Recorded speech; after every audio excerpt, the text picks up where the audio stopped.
Well, the reason that we as an industry came up with synced passkeys was because we were sort of between a rock and a hard place with how do we overcome account recovery? How do we overcome people switching between devices? And the idea that your private key was bound to your phone was simply too restrictive to meet what most users needed.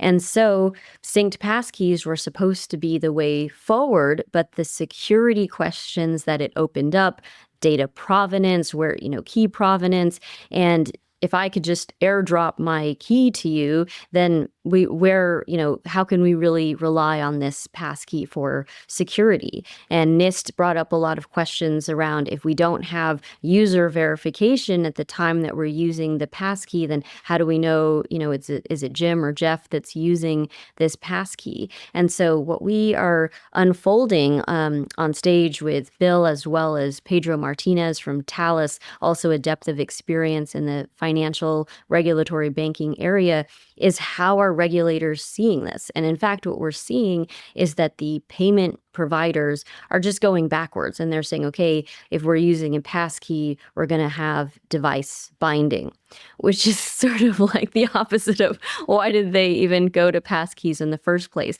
And so it really brings to focus how important resolving account recovery, moving across devices, how that all is. Because if you have your passkey on your phone and then you don't have that phone, now all of a sudden you're falling back to insecure methods. So if we can really close that gap and make it possible to recover your account on a new device, get a passkey when you cross Google, Microsoft, Apple, that's really going to be critical. And so that's the path forward that we discuss.